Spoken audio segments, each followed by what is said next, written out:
انا بقى بعد ما خلصنا الوجبات بتاعتنا كده شكلها النهائي بعد التعليق وكل حاجة.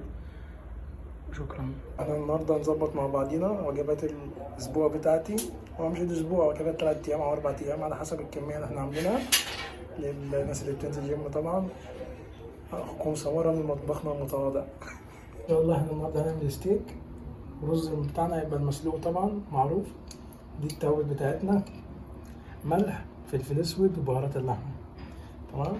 الاول احنا عشان هنعمل ستيك فاللحمه المفروض نبططها الاول. هنجيب الحته زي كده وهنجيب البطاط بتاعنا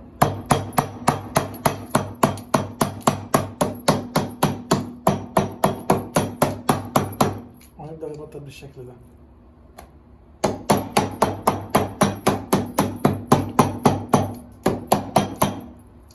طيب بقى توصل بالصوم كده هنعمل كده، ناخد غيرها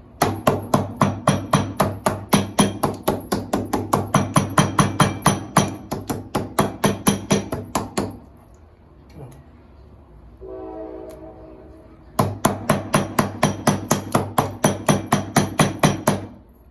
هنكمل الكميه ونرجع لكم. حطينا اللحمه احنا في البايركس الازاز. تمام. هنبدا بقى نجيب التوابل بتاعتنا: بهارات اللحمه، معلقه كبيره من الملح، معلقه كبيره من الفلفل الاسود، ونبدا نتبل.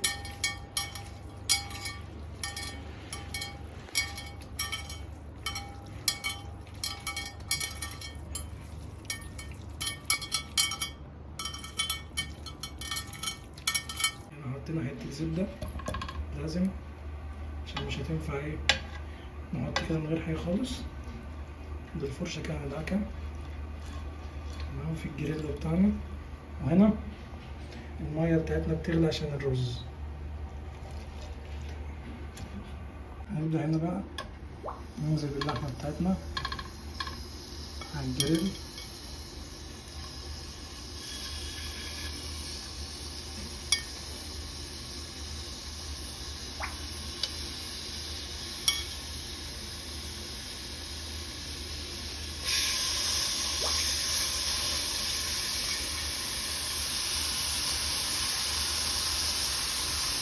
نحط اللحمه بتاعتنا كلها هنا. هنا بقى حطينا اللحمه بتاعتنا كلها. تمام. هنخلي اللحمه كده ايه تستوي من الجنبين، بعد كده ايه نرجع نقول على الجنب التاني. عارف احنا هنحطها دي على الجنب عشان ميبقاش كده يعني، بس احنا هنحطها لغايه ما هي الافضل كده احنا ايه بالمهم. هنا قلبنا اللحمه على الجنب التاني، بس هو برضه ايه تستوي من الجنب ده والجنب ده ونرجع نقول. الميه بدأت تغلي، هننزل بالرز بتاعنا على طول. جبنا الرز بتاعنا، نزلنا بالرز بتاعنا كله، هنسيبه بقى يتسلق شوية.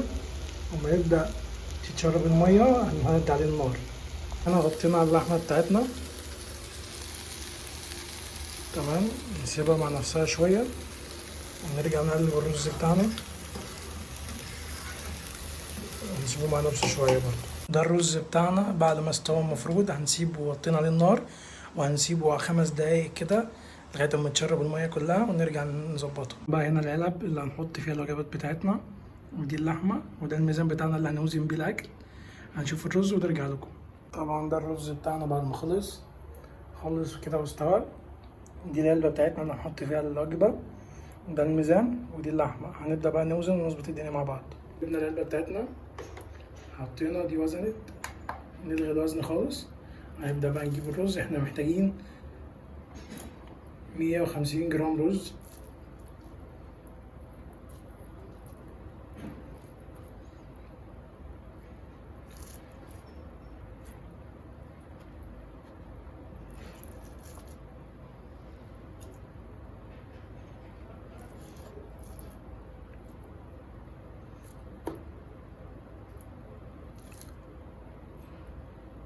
كده 150 جرام رز.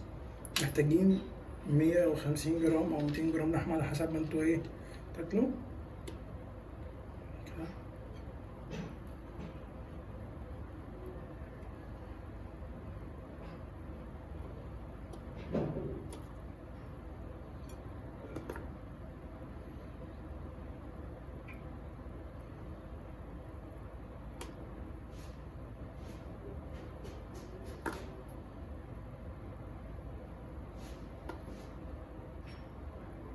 ده كده انا احتياجي. الشكل النهائي بتاع الوجبة بتاعتنا كده خلصت. هنكمل باقي الوجبات بتاعتنا ونرجع لكم.